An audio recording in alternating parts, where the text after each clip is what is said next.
Tinutulungan ng babae ang nasugatan na si Sir Dam sa kanyang mga paa, na sinasabing dapat siyang nagkaroon ng malaking pinsala. Habang ang lalaki ay nag-oobserba at nag-iisip tungkol sa kawalan ng kakayahan ni Sir Dam na magreaksyon sa kanyang feint, pinag-iisipan ng lalaki ang pagiging epektibo ng pag-channel ng enerhiya sa isang feint upang ganap na linlangan ang isang kalaban, inihambing ito sa maling direksyon na ginamit ng isang mago na naglalaro ng baraha. Ang lalaki ay ngumingiti ng may kumpiyansa, nagtapos na ang bagong natuklasan na pag-unawa sa maling direksyon at paglalapat ng enerhiya ay dapat na medyo kapaki-pakinabang para sa kanya. Si Janet ay ngumingiwi habang si Sir Dam na nakaupo ay mapaglarong na sinasaway siya sumisigaw, "Aba, ikaw na maliit na rascal." Nagreklamo si Sir Dam tungkol sa kalupitan ni Janet sa isang matandang lalaki at ang kawalan ng konsiderasyon mula sa mga batang tao, habang si Janet ay nagtanong kung ang kanilang spar ay hindi para sa magkaparehong pagpapabuti. Si Janet, na may bahagyang ngiti, ay mapanukso na nagmumungkahi kay Sir Dam na hindi pa siya naglabas ng lahat. Si Sir Dam, na tumutugma sa tuso na pagpapahayag ni Janet, ay sumagot, "Hindi ka rin naglabas ng lahat, hindi ba?"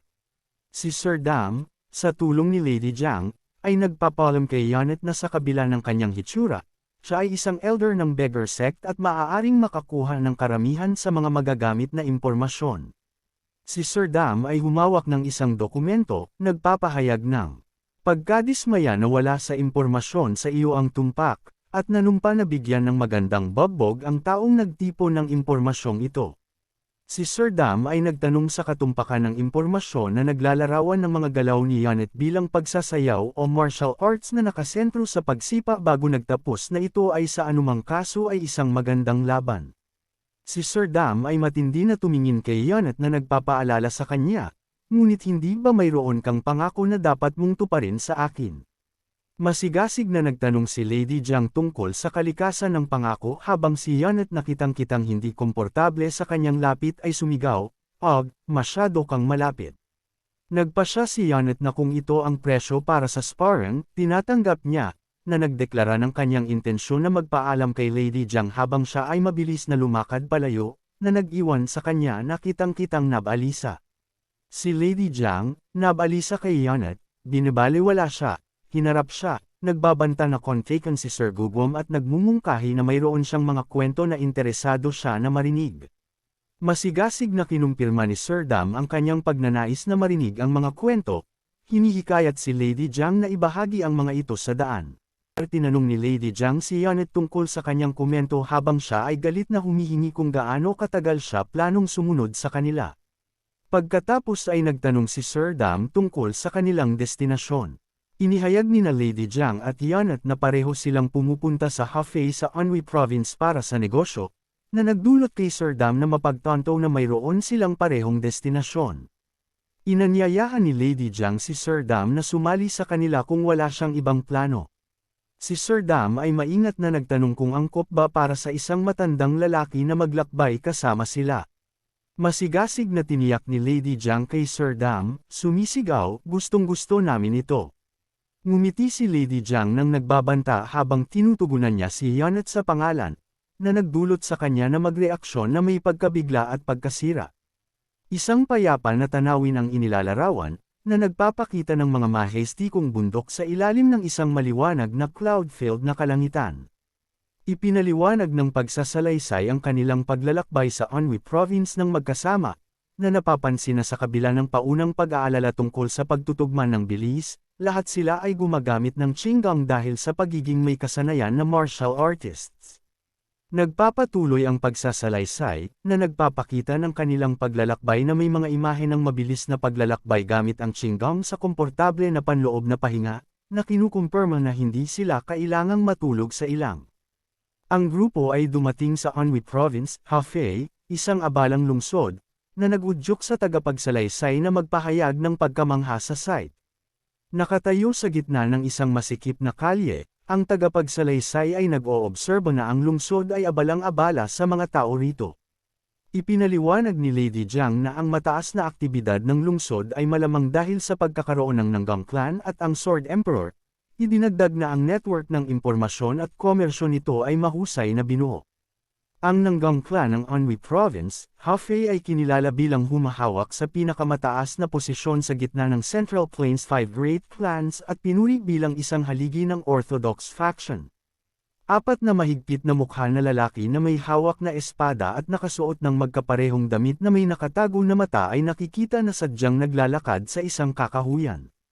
Dalawang lalaki ang nakikipag-ugnayan sa isang sword spar sa isang nakataas na plataporma habang ang maraming nakauniporme na individual ay nag-oobserba mula sa hakbang na pag-upo sa likuran. Si Nang Juchon, ang Sword Emperor, isang elder na may malakas na aura, ay ipinakilala bilang isa sa Central Plains Top 10 Martial Masters at revered 10 Supreme mula sa Nangang Clan. Masigasig na binanggit ni Lady Jiang ang Sword Emperor at ipinaliwanag na maraming martial artists ang nasa lungsod na nag-a-apply upang maging guard warriors para sa Nangang Clan habang si Yonit ay mukhang nagulat.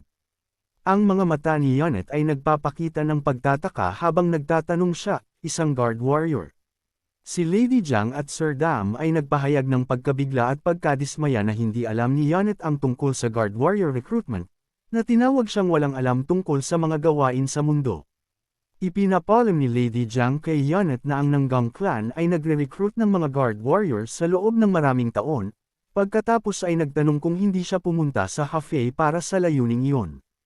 Habang nagtatalo ang mga tao sa likuran, si Yonit ay mukhang flustered, mahiyain na inaamin na siya ay naghahangad lamang na maging isang panauhin. Inihayag ni Sir Dam ang kanyang pag-alis upang bisitahin ang Beggar Sect branch habang si Yonit ay nanunood mula sa likuran. Iminungkahi ni Sir Dam na hatiin sila at sumang-ayon si Lady Jiang, na nagpapahayag ng isang pahiwatig ng kalungkutan sa kanilang paghihiwalay. Si Sir Dam, naalala ang nakaraang pagkadismaya ni Yonit, ay nagtanong sa kanya tungkol sa pamagat ng kwento na sinabi niya sa kanila sa kanilang paglalakbay. Si Sir Dam ay masayang na naalala ang kwento bilang ang talambuhay ni Hong Hildong, na kinukumpirma na ito ay isang interesante na kwento tungkol sa isang chivalrous thief habang si Yonit ay mapaglarong na gumalaw sa alaala. Nagpahayag si Sir Dam ng kanyang pagnanais para sa marami pang kwento sa susunod na pagkikita nila.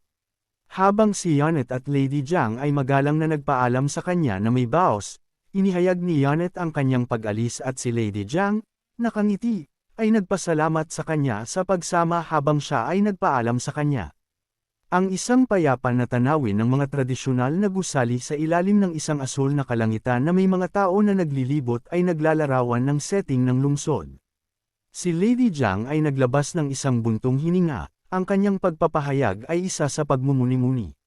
Si Lady Jiang ay nag-iisip sa pagkadismaya na ang tanging kahilingan ni Sir Dam para sa sparring ay isang kwento, nang umasa siya na ibabahagi niya ang mga lihim ng kanyang kakaiba na pamamaraan.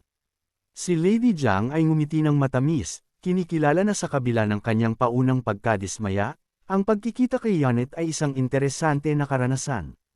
Ang mga saloobin ni Lady Jiang ay umalangaw-ngaw, nagpapahayag ng isang pagnanais na magkita muli, Sir Yonit. Si Yonit, kinakamot ang kanyang ulo, ay lumingon, nagtataka kung mayroong nagsasalita tungkol sa kanya.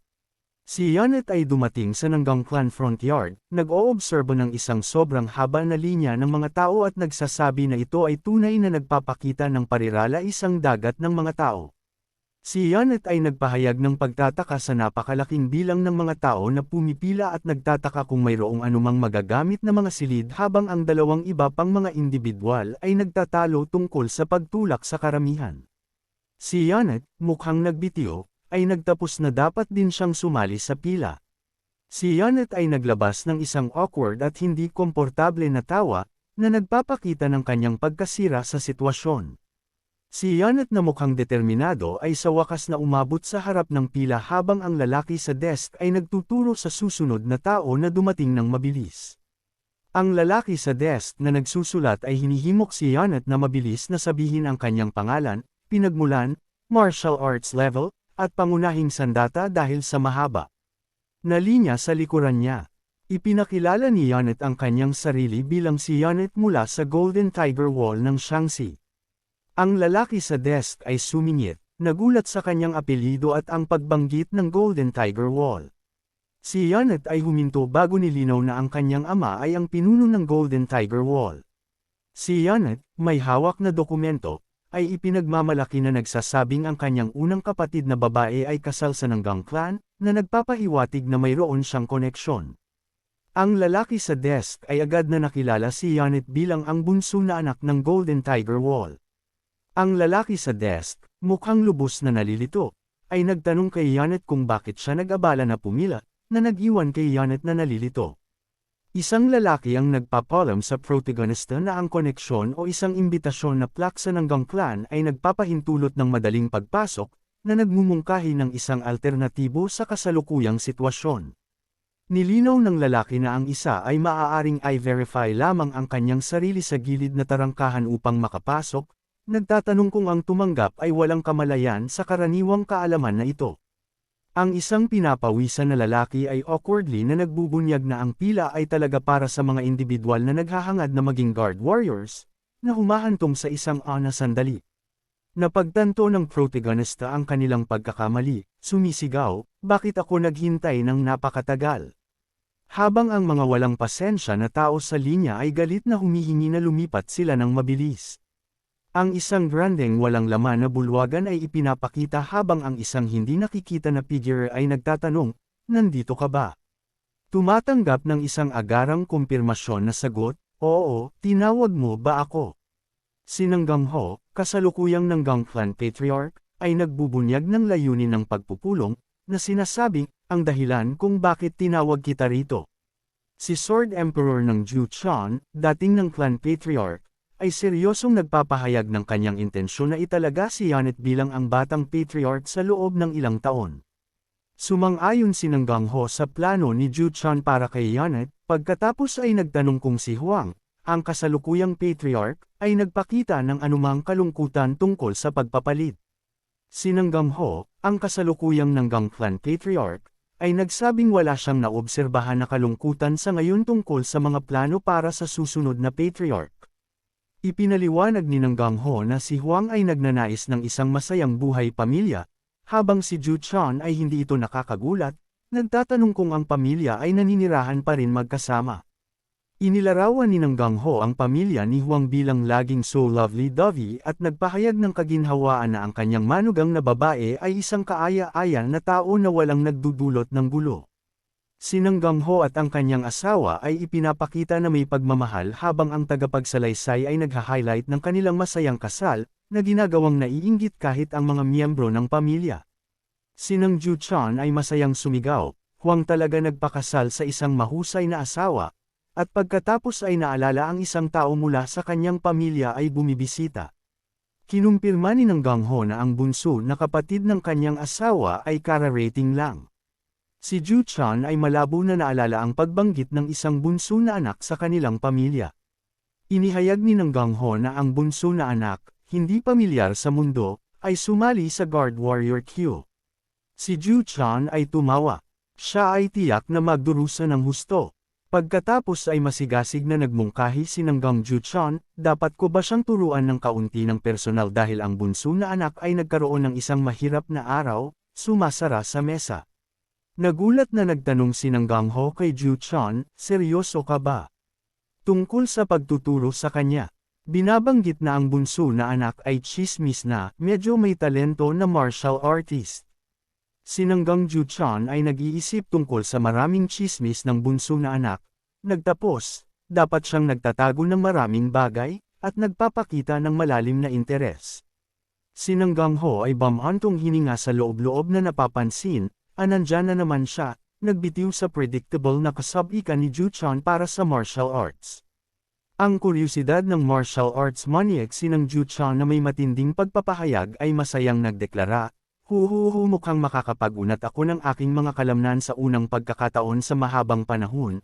Inayos ni Ju Chan ang isang pagpupulong sa anak malakas na nagpapasalamat kay Nanggang Ho, salamat tiyak na mayroon akong isang mabuting anak, habang si Ho ay kinakabahan na ngumingiti. Pinuri ni Nanggang Ju Chan si Ho sa pagkilos ng walang pagtuturo. Habang si Nanggang Ho ay naglabas lamang ng isang malungkot na buntong hininga.